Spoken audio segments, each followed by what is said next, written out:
भगवान कहते हैं कर्मणा जायते जंतु कर्मणेवा विलीयते सुखम दुखम भयम क्षेमम कर्मणेवा विपद्यते। कर्म से ही जीव जन्म लेता है और कर्म से ही उसका विनाश होता है। उसके सुख दुख भय तथा सुरक्षा की भावना का उदय कर्म के प्रभावों के रूप में होता है। कह रहे हैं कि जीव कर्म से ही जन्म लेता है और कर्म से ही उसका विनाश होता है। व्यक्ति जैसा कर्म करता है कर्म के अनुसार उसको फल की प्राप्ति होती है। जैसा आप करेंगे, ध्यान देना, आप अपने जीवन में, मैं तो कहता हूं जब आपको जीवन में बहुत संकट आपके ऊपर आए, बहुत संकट आए, बहुत दुख आए, तो कहीं मत जाना। अपने खाली कमरे में अकेले घुस करके दरवाजा बंद करके और केवल अपने जीवन को पहले देख लेना, शुरू से लेकर के जब से तुम करने लायक हुए हो तब से लेकर के आज तक के जीवन को पढ़ो। हमने अपने जीवन में कितने लोगों को सताया है, हमने कितने लोगों को लूटा है, कितने लोगों की भूमि को कब्जा किया है, कितने लोगों का पैसा ले लिया, दिया नहीं, किसलिए कितने लोगों पर जबरदस्ती अत्याचार किया है। अपने जीवन को पढ़ो, अपने जीवन को पढ़ने की जरूरत। अगर दरवाजा बंद करके आधा घंटा यदि आप अपने जीवन को पढ़ लिए तो आपको लग जाएगा कि हमारे दुख का कारण क्या, दुख का कारण क्या, आपको पता चल जाएगा।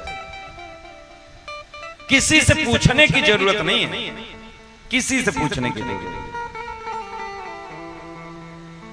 अब तो जीवन में इतना अनुभव हो गया है कि किसी को देख करके बताया जा सकता है कि ये आदमी कैसा है।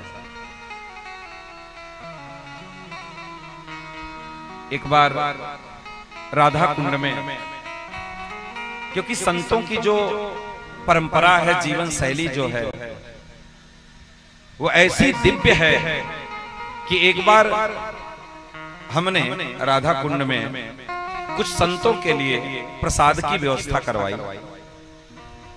तो जब हम प्रसाद देने के लिए गए तो जिन महात्माओं को प्रसाद के लिए बुलाया जाना था तो उनके जो मुखिया थे उन्होंने पहले पूछा कि ये प्रसाद कौन कर रहा है, ये जो भंडारा दे रहा है, ये भंडारा देने वाला व्यक्ति कौन है। तो जिनसे हमने बोला था तो उन्होंने हमारा परिचय दिया कि ऐसे ऐसे है। उसके बाद उन्होंने पूछा कि वो करते क्या हैं, हमारे बारे में पूछे वो क्या करते हैं। तब बोले भगवान की कथा वगैरह करते हैं, जो उससे जो दक्षिणा आता है उसी दक्षिणा से वो भंडारा कराना चाहते। बोले ठीक। संत महात्मा तो इतना भेद करते हैं कि किस व्यक्ति का खाना है, किस व्यक्ति का नहीं खाना है, इस पर भी वो ध्यान देते हैं, इस पर भी ध्यान देते हैं। भोजन अगर आप पाप की कमाई खाएंगे आपकी मति बहकने लगेगी, अपने आप चलायमान हो जाएगी, आपकी मति स्थिर नहीं रहेगा, आपका मन चंचल हो जाएगा। ऐसे ही हम अपने गुरु जी के मुख से सुने एक कथा कि एक बेश्या ब्रज में आई, बेश्या ब्रज में आई। संत महात्माओं के मुख से उसने श्रवण किया कि जीवन में साधु सेवा करना चाहिए, साधु सेवा करना चाहिए। साधु सेवा करने से व्यक्ति का पाप ताप नष्ट होता है। उसने सुना, बेश्या तो थी, उसने अपने मन में यह विचार किया कि हमसे तो जीवन में बहुत पाप हुआ है और हमारे पास जो पैसा है वो सब पाप का ही पैसा है। तो एक महात्मा जी के पास जाकर के उस बेश्या ने कहा, महात्मा जी हम भंडारा देना चाहते हैं, साधुओं का भोजन करवाना चाहते हैं। बोले ठीक है, कितने साधुओं का? बोले इतने साधुओं का। खूब बढ़िया दक्षिणा, 500-500 रुपए खाने के बाद दक्षिणा और बढ़िया एक एक सेट वस्त्र और खाने का बढ़िया बढ़िया पकवान बना, सारे संत महात्मा आए और बढ़िया भोग लगाए, दक्षिणा लिए, सोचा कि किसी का कल्याण हो जाए और उसका मन भजन में लगे, क्योंकि साधु जब नहीं कृपा करेंगे तो कौन करेगा, कौन करेगा। तब सारे संतों ने अपने तपोबल से, संध्या बंदन से अपने अपने मन को ठीक किया भजन करके, और फिर उस पर कृपा किए, तब वो जाकर के ब्रजवास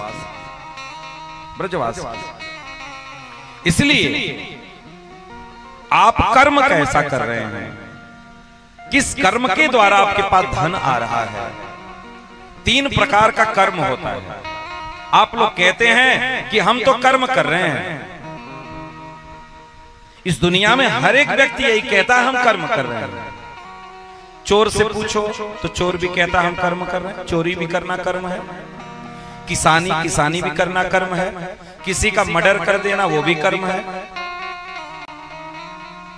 किसी बूढ़े बुजुर्ग को सेवा कर देना वो भी कर्म है, हम बोल रहे हैं बोलना भी कर्म है, आंखें टिप टिप कर रही हैं वो भी कर्म है, आप भोजन कर रहे हैं वो भी कर्म है, आप सो रहे हैं वो भी कर्म है, आप जग रहे हैं वो भी कर्म है, आप चल रहे हैं वो भी कर्म है। इस संसार में जो कुछ भी आप कर रहे हैं वो सब कुछ कर्म है, सब कुछ कर्म है। माता पिता की आज्ञा का पालन करना, माता पिता की आरती उतारना, ये भी कर्म है। माता पिता को जूता मारना ये भी कर्म है, गाली देना ये भी कर्म है, दोनों कर्म है। इसलिए कर्म का भेद है। कर्म 3 प्रकार का होता है। कौन कौन सा? कर्म, अकर्म और विकर्म। कर्म किसे कहते हैं? शरीर मन वाणी से जो कुछ भी किया जाता है उसको कर्म कहा जाता है। जो कुछ भी किया जाता है उसको कर्म कहा जाता है। अकर्म क्या है? शास्त्र विहित सब करते हुए भी अनासक्त रहकर जो कर्म हम करते हैं उसे अकर्म कहते हैं। शास्त्रों के आधार पर चलना, शास्त्र में जो कहा गया है उसके अनुसार जीवन जीना, लेकिन अनासक्त रहना, इसको अकर्म कहा गया है। और विकर्म, जो शास्त्रों में निषिद्ध किया गया है उसको करना, वो पाप कर्म है। पाप कर्म है। जब कामना अधिक बढ़ जाती है तो विकर्म हो जाता है। लोभ पापस्य कारणम, भगवान गीता में बोले कि लोभ ही पाप का कारण है। लोभ पापस्य कारणम। इसलिए कर्म जो हम कर रहे हैं उसको बहुत विचार कर करें। और नहीं, आज देखो आदमी की आधे से ज्यादा पैसे कमाई तो व्यक्ति दवा में चला जा रहा है उसका। आधे से ज्यादा आदमी की कमाई जो है वो डॉक्टर साहब ले रहे हैं। क्यों? कोई व्यक्ति एक भी टिकिया नहीं दवा खाता है। कोई व्यक्ति संसार में ऐसा भी है एक टिकिया दवा नहीं खाता। कुछ लोग ऐसे हैं सुबह से शाम तक लेकर के वो दवा पर ही जीते हैं। कौन सा ऐसा प्रायश्चित है? कौन सा ऐसा प्रायश्चित है? इसीलिए कहा जाता है कि जो हमारे द्वारा किया जाएगा उसको हमको काटना ही पड़ेगा, निश्चित काटना पड़ेगा। इसलिए जब कुछ भी हम करने जाएं तो हमको सोचना चाहिए। हम बार बार कहते हैं कि आप वो कार्य कभी मत करिए जिससे आप की आने वाली पीढ़ी नष्ट हो जाए। आप वो काम कभी मत करिए। मैं एक आपको उदाहरण छोटा सा देता हूं। मैं आपके पास आया और मैं आपसे कहूं भाई साहब, मेरे पास मोबाइल नहीं है, आप मुझे मोबाइल दिलवा दीजिए, मेरे मोबाइल की बहुत जरूरत है, मुझे बहुत दिक्कत है, आप मोबाइल हमको दिलवा दीजिए। हमारे पास मोबाइल है, लेकिन फिर भी हम आपसे झूठ बोल करके आपसे मोबाइल हम ले लिए। ध्यान देना, मरने के बाद मोबाइल तो हमारे साथ नहीं जाएगा, लेकिन जो हमने आपसे झूठ बोल करके ये मोबाइल खरीदा है, वो पाप हमारे साथ चला जाएगा, वो पाप हमारे साथ चला जाएगा। आप जो कुछ भी संसार में, आप तो सब जानते हैं कि जिस दिन श्वास बंद होगी जमीन यहीं रह जाएगा। और जानना, 100 साल के बाद प्रॉपर्टी अपने आप मालिक को चेंज कर देती है। कोई भी प्रॉपर्टी हो 100 साल के बाद अपने मालिक को वो चेंज कर देती है। जिस जमीन में आप कथा बैठ के सुन रहे हैं, ये 50-60 साल पहले, 100 साल पहले किसी और की रही होगी, आज किसी और की है। 10 दिन, 50 साल, 100 साल के बाद किसी और की होगी, फिर उसके बाद 100 साल के बाद किसी और की होगी। ये केवल नाम साहब बदलता रहेगा। ये ना कोई जमीन लेकर के यहां से गया, ना कोई प्रॉपर्टी लेकर के यहां से गया, ना तो आप लेकर के जाओगे, ना तो हम लेकर के जाएंगे। मुट्ठी बांधे आए थे और हाथ पसारे जाना है, हाथ पसारे जाना।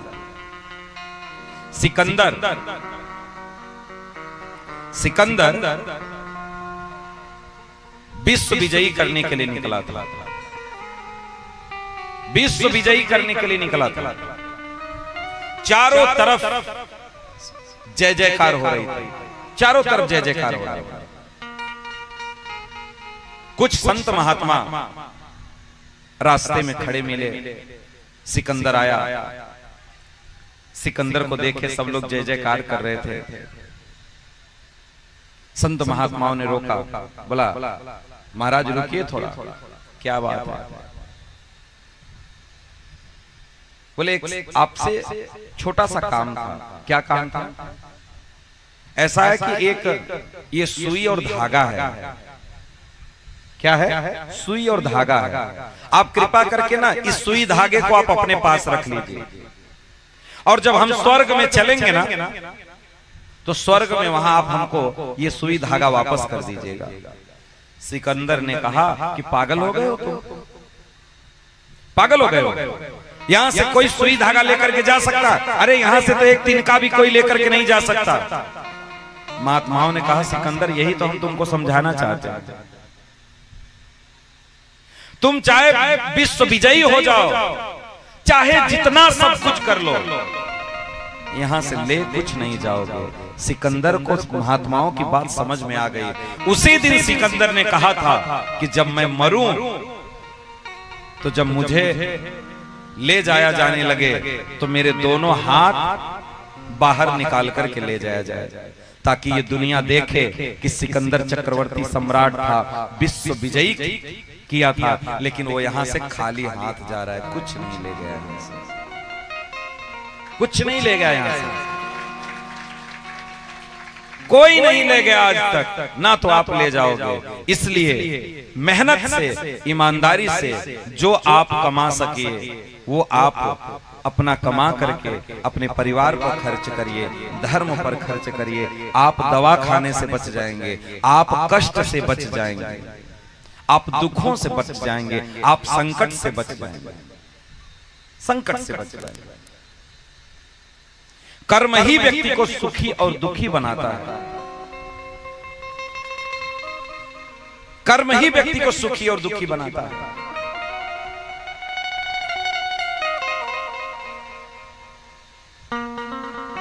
जैसा कर्म हमारा होता है वैसा ही हमको सुख दुख मिलता है। इसलिए लोभ में आकर के एक हम आपसे अगर प्रश्न पूछें, छोटा सा प्रश्न, आप जितने लोग यहां कथा सुनने बैठे हैं, किसी एक व्यक्ति के नाम पूरे बथावर को अगर लिख दिया जाए तो आप क्या करेंगे?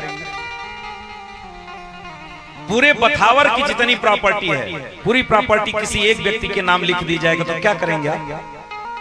सोने के सिक्के खाने लगेंगे क्या? क्या करेंगे बताओ हमें, क्या होगा?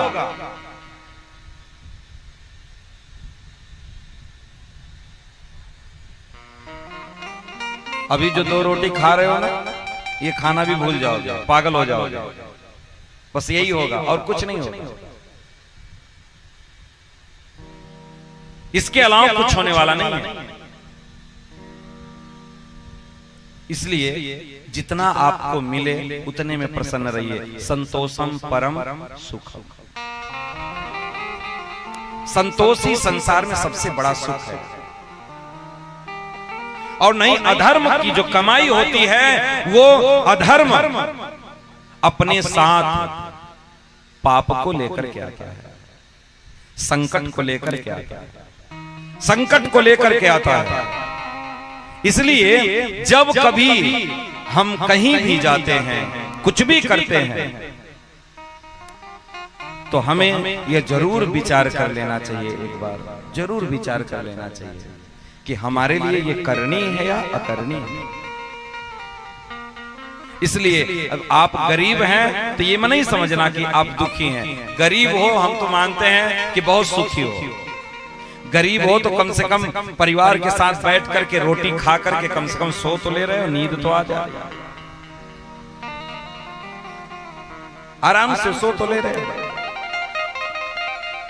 आप जानना, अगर सुबह और शाम दोनों टाइम आपको भोजन मिल रहा है तो जानना आप गरीब नहीं, आप अमीर हैं। अमीर, गरीब नहीं। इसलिए दुख कभी मत करना लोगों को देख करके कि इनके पास इतनी प्रॉपर्टी है, इनके पास इतना बैंक बैलेंस है, हमारे पास कुछ भी नहीं है। कभी मत सोचना।